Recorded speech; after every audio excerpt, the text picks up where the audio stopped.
Hello friends, ओम श्री गणेशाय नमः। आप सभी का स्वागत है आपके अपने यूट्यूब चैनल पर। फ्रेंड्स, आज हम आपको इस वीडियो में बताने जा रहे हैं पद्म पुराण के अनुसार वैशाख मास महात्म के चौथे अध्याय के बारे में।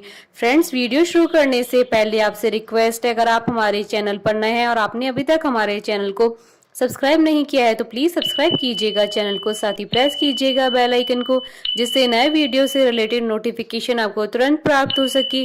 और वीडियो पसंद आने पर वीडियो को लाइक और शेयर जरूर कीजिएगा ताकि सभी भक्तों को इस वीडियो का लाभ प्राप्त हो सके। और कमेंट बॉक्स में जय श्री कृष्णा जरूर लिखिएगा। वैशाख मास महात्म सब प्रकार की विघ्नों का नाश करने वाले तथा सारी सृष्टि का पालन करने वाले श्री गणेश जी तथा ज्ञान की दाता श्री सरस्वती जी, सब पुराणों के कर्ता श्री व्यास जी तथा श्री गुरुदेव के चरण कमलों में नमस्कार करके भगवान की श्रद्धा और भक्ति रस में डूबे हुए वैशाख मास महात्म की कथा कहती हूँ। वैशाख मास महात्म चतुर्थ अध्याय प्रारंभ। अम्बरीश ने पूछा, मुने, वैशाख माह के व्रत का क्या विधान है? इसमें किस तपस्या का अनुष्ठान करना पड़ता है? क्या दान होता है? कैसे स्नान किया जाता है? और किस प्रकार भगवान केशव की पूजा की जाती है? ब्रह्मश्री, आप श्री हरि के प्रिय भक्त तथा सर्वज्ञ हैं, अतः कृपा करके मुझे ये सब बातें बताइए। नारद जी ने कहा, साधु श्रेष्ठ सुनो, वैशाख मास में जब सूर्य मेष राशि पर चले जाएं तो किसी बड़ी नदी में, नदी रूप तीर्थ में, नद में, सरोवर में, झरने में, देव कुंड में, स्वतः प्रातः हुए किसी भी जलाशय में, बावड़ी में अथवा कुएं आदि पर जाकर नियम पूर्वक भगवान श्री विष्णु का स्मरण करते हुए स्नान करना चाहिए। स्नान के पहले श्लोक का उच्चारण करना चाहिए, यथा ते माधवो मासो वल्लभो मधुसूदन प्रातः स्नानेन में तस्मिन् फलदः पापहा भव। अर्थात मधुसूदन माधव मास वैशाख माह आपको विशेष प्रिय है, इसलिए इसमें प्रातः स्नान करने से आप शास्त्रोक्त फल देने वाले हो और मेरे पापों का नाश कर दें। इस प्रकार कहकर मौन भाव से उस तीर्थ के किनारे अपने दोनों पैर धो लें, फिर भगवान नारायण का स्मरण करते हुए विधि पूर्वक स्नान करें।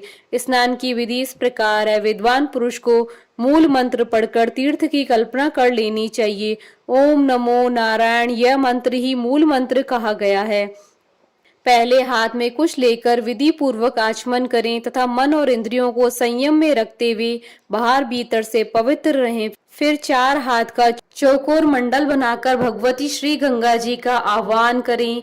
गंगे, तुम भगवान श्री विष्णु के चरणों से प्रकट हुई हो। श्री विष्णु ही तुम्हारे देवता हैं, इसलिए तुम्हें वैष्णवी कहते हैं। देवी, तुम जन्म से लेकर मृत्यु तक समस्त पापों से मेरी रक्षा करो। स्वर्ग, पृथ्वी और अंतरिक्ष में कुल 3.5 करोड़ तीर्थ है, ऐसा वायु देवता का कथन है। माता जानवी, वे सभी तीर्थ तुम्हारे अंदर मौजूद हैं। देवलोक में तुम्हारा नाम नंदिनी और नलिनी है। इसके सिवा दक्षा, पृथ्वी, व्यगंगा, विश्वकाया, शिवा, अमृता, विद्याधरी, महादेवी, लोक प्रसादिनी, क्षेमंकरी, जानवी, शांता और शांति प्रदायिनी आदि तुम्हारे अनेकों नाम हैं।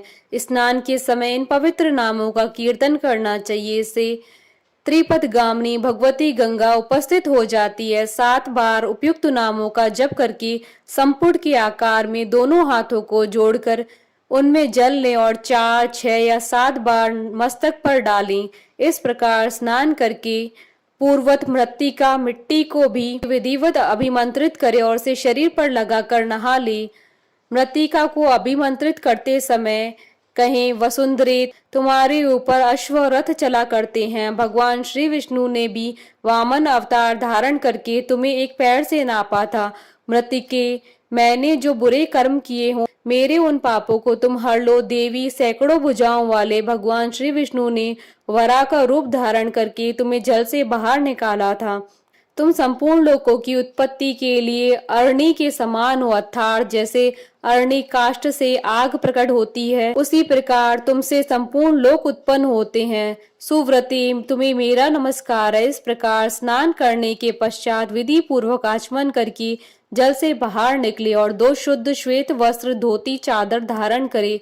तदंतर त्रिलोकी को तृप्त करने के लिए तर्पण करें। सबसे पहले श्री ब्रह्मा का तर्पण करें, फिर श्री विष्णु, श्री रुद्र और प्रजापति, तत्पश्चात देवता, यक्ष, नाग, गंधर्व, अप्सरा, असुरगण, क्रूर सर्प, गरुड़, वृक्ष, जीव जंतु, पक्षी, विद्याधर, मेघ, आकाशचारी जीव, निराधार जीव, पापी जीव तथा धर्मपरायण जीवों को तृप्त करने के लिए मैं जल का अर्पण करता हूँ। यह कहकर उन सबको जलांजलि दे।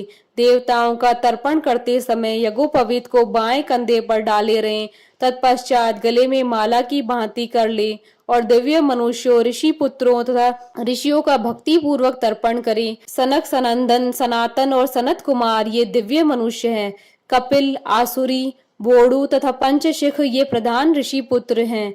ये सभी मेरे दिए हुए जल से तृप्त हों, ऐसा कहकर उन्हें जल दें। इसी प्रकार मरीच, अत्रि, अंगीरा, पुलस्त्य, पुलहु, कृत, प्रचेता, वशिष्ठ, नारद तथा अनन्य देवर्षियों एवं ब्रह्म ऋषियों का अक्षत सहित जल के द्वारा तर्पण करे। इस प्रकार ऋषि तर्पण करने के पश्चात यज्ञोपवीत को दाएं कंधे पर करके बाएं घुटने को पृथ्वी पर टेक कर बैठे। फिर अग्निश्वात, सौम्य, हविष्मान, उष्मप, कव्यवाट, अनल, भैष्पद, पिता, पितामह आदि तथा मातामह आदि सब लोगों का विधिवत तर्पण करके कहें, जो लोग मेरे बांधव न हो और जो लोग मेरे बांधव हो तथा जो दूसरे किसी जन्म में मेरे बांधव रहे हों, वे सब मेरे दिए हुए जल से तृप्त हो। इसके सिवा और भी जो कोई प्राणी मुझसे जल की अभिलाषा रखते हो, वे भी तृप्ति लाभ करे। यूं कहकर उनकी तृप्ति के उद्देश्य से जल गिराना चाहिए। तत्पश्चात विधि पूर्वक आचमन करके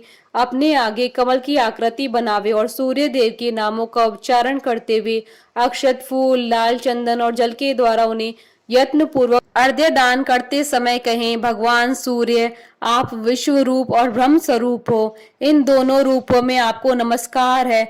आप सहस्त्रों किरणों से सुशोभित और सबके तेज स्वरूप हो। आपको सदा नमस्कार है। भक्त वत्सल, रुद्र रूपधारी आप परमेश्वर को बारंबार नमस्कार है। कुंडल और अंगद आदि आभूषणों से विभूषित पद्मनाभ आपको नमस्कार है। भगवान, आप सोए हुए संपूर्ण लोगों को जगाने वाले हैं, आपको मेरा प्रणाम है। आप सदा सबके पाप पुण्य को देखा करते हैं। सत्यदेव, आपको नमस्कार है। भास्कर, मुझ पर प्रसन्न होइए। दिवाकर, आपको नमस्कार है। प्रभाकर, आपको नमस्कार है। इस प्रकार सूर्य देव को नमस्कार करके 7 बार उनकी प्रदक्षिणा करे। फिर द्विज, गौ और सुवर्ण का स्पर्श करके अपने घर जाएं। वहां आश्रमवासी अतिथियों का सत्कार तथा भगवान की प्रतिमा का पूजन करे। राजन, घर में पहले भक्ति पूर्व जितेंद्रिय भाव से भगवान गोविंद की विधिवत पूजा करनी चाहिए। विशेषतः वैशाख के महीने में जो श्री मधुसूदन का पूजन करता है, उसके द्वारा पूरे 1 वर्ष तक श्री माधव की पूजा संपन्न हो जाती है। वैशाख मास आने पर जब सूर्य देव मेष राशि पर स्थित हो, तो श्री केशव की प्रसन्नता के लिए उनके व्रतों का संचय करना चाहिए। अपने अभीष्ट की सिद्धि के लिए अन्न, जल, शक्कर, धेनु तथा तिल की धेनु आदि का दान करना चाहिए। इस कार्य में धन की कंजूसी उचित नहीं है। जो समूचे वैशाख भर प्रतिदिन सवेरे स्नान करता है, जितेंद्रिय भाव से रहता है, भगवान की नाम जपता है और हविष्य का भोजन करता है, वह सब पापों से मुक्त हो जाता है। जो वैशाख मास में आलस्य त्याग कर एक भुक्त 24 घंटे में 1 बार भोजन करना, नक्त व्रत केवल रात में 1 बार भोजन करना अथवा अयाचित व्रत बिना मांगे मिले हुए अन्न का एक समय भोजन करना, वह अपनी संपूर्ण अभीष्ट वस्तुओं को प्राप्त कर लेता है। वैशाख मास में प्रतिदिन 2 बार गांव से बाहर नदी के जल में स्नान करना, हविष्य खाकर रहना, ब्रह्मचर्य का पालन करना, पृथ्वी पर सोना, नियम पूर्वक रहना, व्रत, दान, जप, होम और भगवान मधुसूदन की पूजा करना, ये नियम हजारों जन्मों के भयंकर पाप को भी हर लेते हैं। जैसे भगवान माधव ध्यान करने पर सारे पाप नष्ट कर देते हैं, उसी प्रकार नियम पूर्वक किया हुआ माधव मास का स्नान भी समस्त पापों को दूर कर देता है। प्रतिदिन तीर्थ स्नान, तिलों द्वारा पितरों का तर्पण, धर्मघट आदि का दान और श्री मधुसूदन का पूजन, ये भगवान को संतोष प्रदान करने वाले हैं। वैशाख मास में इनका पालन अवश्य करना चाहिए। वैशाख में तिल, जल, स्वर्ण, अन्न, शक्कर, वस्त्र, गौ, जूता, छाता, कमल या शंख तथा घड़ी, इन वस्तुओं का ब्राह्मणों को दान करे। तीनों संध्याओं के समय एकाग्रचित हो विमल स्वरूपा साक्षात भगवती लक्ष्मी के साथ परमेश्वर श्री विष्णु का भक्ति पूर्वक पूजन करना चाहिए। सामयिक फूलों और फलों से भक्ति पूर्वक श्री हरि का पूजन करने के पश्चात यथाशक्ति ब्राह्मणों की पूजा करनी चाहिए। पाखंडियों से वार्तालाप नहीं करना चाहिए। जो फूलों द्वारा विधिवत अर्चन करके श्री मधुसूदन की आराधना करता है वह सब पापों से मुक्त हो परम पद को प्राप्त होता है। श्री नारद जी कहते हैं, हे राजेंद्र सुनो, मैं संक्षेप से माधव की पूजन की विधि बतला रहा हूँ महाराज, जिनका कहीं अंत नहीं है, जो अनंत और अपार हैं। उन भगवान अनंत की पूजा विधि का अंत नहीं है। श्री विष्णु का पूजन 3 प्रकार का होता है, वैदिक, तांत्रिक तथा मिश्र। तीनों ही बताए हुए विधान से श्री हरि का पूजन करना चाहिए।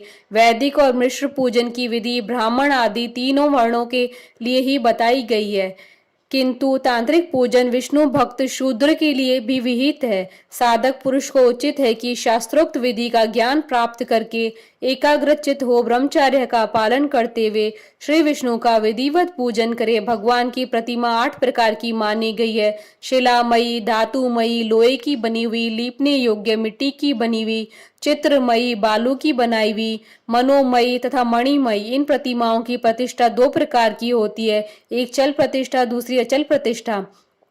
राजन, भक्त पुरुष को चाहिए कि उसे जो कुछ भी सामग्री प्राप्त हो उसी से भक्ति भाव के साथ पूजन करे। प्रतिमा पूजन में स्नान और अलंकार ही अभीष्ट है, अर्थात भगवती ग्रह को स्नान कराकर पुष्प आदि से श्रृंगार कर देना ही प्रधान सेवा है। श्री कृष्ण में भक्ति भाव रखने वाला मनुष्य यदि केवल जल भी भगवान को अर्पित करे तो वह उनकी दृष्टि में श्रेष्ठ है। फिर गंध, धूप, पुष्प, दीप और अन्न आदि का नैवेद्य अर्पण करने पर तो क्या ही कहना। पवित्रता पूर्वक पूजन की सारी सामग्री एकत्रित करके पूर्वाग कुशों का आसन बिछाकर उस पर बैठे। पूजन करने वाले का मुख उत्तर दिशा की ओर या प्रतिमा के सामने हो। फिर पाद्य, अर्घ्य, स्नान तथा अर्ण आदि उपचारों की व्यवस्था करे। उसके बाद कर्णिका और केसर से सुशोभित अष्टदल कमल बनावे और उसके ऊपर श्री हरि के लिए आसन रखे। तदंतर चंदन, खस, कपूर तथा अर्गजा से सुवासित जल के द्वारा मंत्र पाठ पूर्वक श्री हरि को स्नान कराए। वैभव हो तो प्रतिदिन इस तरह की व्यवस्था करनी चाहिए। स्वर्ण धर्म नामक अनुवाक, महापुरुष विद्या, सहस्त्र शीर्षा आदि, पुरुष सूक्त तथा साम वेदोक्त निराजना आदि मंत्रों द्वारा प्रेम पूर्वक भगवान का यथो योग्य श्रृंगार करे। पुजारी श्रद्धा पूर्वक पाद्य, आचमनीय, गंध, पुष्प, अक्षत तथा धूप आदि उपहार अर्पण करे। उसके बाद गुड़, खीर, घी, पूड़ी, मालपुआ, लड्डू, दूध और दही आदि नाना प्रकार के नैवेद्य निवेदन करें। पर्व के अवसरों पर अंगराग लगाना, दर्पण दिखाना, दंत धावन कराना, अभिषेक कराना, अन्न आदि के बने हुए पदार्थों का भोग लगाना, कीर्तन करते हुए नृत्य करना और गीत गाना आदि सेवाएं भी करनी चाहिए। संभव हो तो प्रतिदिन ऐसी ही व्यवस्था करनी चाहिए। पूजन के पश्चात इस प्रकार ध्यान करिए, भगवान श्री विष्णु का श्री विग्रह श्याम वर्ण एवं तपाए हुए जाम्बूनंद नामक स्वर्ण के समान तेजस्वी, भगवान के शंख, चक्र, गदा और पद्म से सुशोभित 4 भुजाएं हैं। उनकी आकृति शांत है। उनका वस्त्र कमल के केसर के समान पीले रंग का है। वे मस्तक पर किरीट, दोनों हाथों में कड़े, गले में यज्ञोपवीत तथा उंगलियों में अंगूठी धारण किए हुए हैं। उनके वक्ष स्थल में श्री वत्स का चिन्ह है। कौस्तुभ मणि उनकी शोभा बढ़ाता है तथा वे वनमाला धारण किए हुए हैं। इस प्रकार ध्यान करते हुए पूजन समाप्त करके घी में डुबोई हुई संविधाओं तथा हविष्य द्वारा अग्नि में हवन करे। आज्य, बाग तथा आघार नामक आहुतियों देने के पश्चात घृतपूर्ण हविष्य का होम करे। तदंतर पुनः भगवान का पूजन करके उन्हें प्रणाम करें और पार्षदों को नैवेद्य अर्पण करें। उसके बाद मुख शुद्धि के लिए सुगंधित द्रव्यों से युक्त तांबूल निवेदन करना चाहिए। फिर छोटे बड़े पौराणिक तथा अवार्चीन स्त्रोतों द्वारा भगवान की स्तुति करके भगवान प्रसीद, भगवान अर्थात भगवान प्रसन्न होइए यूं कहकर प्रतिदिन दंडवत प्रणाम करे। अपना मस्तक भगवान के चरणों में रखकर दोनों भुजाओं को फैलाकर परस्पर मिला दे और इस प्रकार कहें, परमेश्वर, मैं मृत्यु रूपी ग्रह तथा समुद्र से भयभीत होकर आपकी शरण में आया हूँ या आई हूँ, आप मेरी रक्षा करे। तदंतर भगवान को अर्पण की हुई प्रसाद माला आदि को आदर पूर्वक सिर पर चढ़ाएं तथा यदि मूर्ति विसर्जन करने योग्य हो तो उसका विसर्जन भी करें। ईश्वरीय ज्योति को आत्म ज्योति में स्थापित कर ले। प्रतिमा आदि में जहाँ भगवान के चरण हो वहीं श्रद्धा पूर्वक पूजन करना चाहिए तथा मन में यह विश्वास रखना चाहिए कि जो संपूर्ण भूतों में तथा मेरी आत्मा में भी रम रहे हैं वे ही सर्वात्मा परमेश्वर इस मूर्ति में विराजमान है। इस प्रकार वैदिक तथा तांत्रिक क्रिया योग के मार्ग से जो भगवान की पूजा करता है वह सब ओर से अभीष्ट सिद्धि को प्राप्त होता है। श्री विष्णु की प्रतिमा स्थापना करके उसके लिए सुदृढ़ मंदिर बनवाना चाहिए तथा पूजा कर्म की सुव्यवस्था के लिए सुंदर फुलवाड़ी भी लगानी चाहिए। बड़े बड़े पर्वों पर तथा प्रतिदिन पूजा कार्य का भली भांति निर्वाह होता रहे, इसके लिए भगवान के नाम से खेत, बाजार, कस्बा और गांव आदि भी लगा देने चाहिए। ऐसा करने से मनुष्य भगवान के सानिध्य को प्राप्त होता है। भगवत विग्रह की स्थापना करने से, सार्वभौम के पद को मंदिर बनवाने से, तीनों लोकों के राज्य को पूजा आदि की व्यवस्था करने से, ब्रह्म लोक को तथा इन तीनों कार्यों के अनुष्ठान से मनुष्य भगवान के सानिध्य को प्राप्त कर लेता है। केवल अश्वमेध यज्ञ करने से किसी को भक्ति योग की प्राप्ति नहीं होती है। भक्ति योग तो वही प्राप्त करता है जो पूर्वोक्त रीति से प्रतिदिन श्री हरि की पूजा करता है। हे राजन, वही शरीर शुभ कल्याण का साधक है जो भगवान श्री कृष्ण को साष्टांग प्रणाम करने के कारण धूलि दूसरित हो रहा है। नेत्र भी वे ही अत्यंत सुंदर और तप शक्ति से संपन्न है जिनके द्वारा श्री हरि का दर्शन होता है। वही बुद्धि निर्मल और चंद्रमा में संलग्न रहती है तथा वही जीवा मधुर भाषणी है जो बारंबार भगवान नारायण का स्तवन किया करती है। स्त्री और शूद्रों को भी मूल मंत्र के द्वारा ही श्री हरि का पूजन करना चाहिए तथा अनन्य वैष्णव जनों को भी गुरु की बताई हुई पद्धति से श्रद्धा पूर्वक भगवान की पूजा करनी उचित है। हे राजन, यह सब प्रसंग मैंने तुम्हें बता दिया।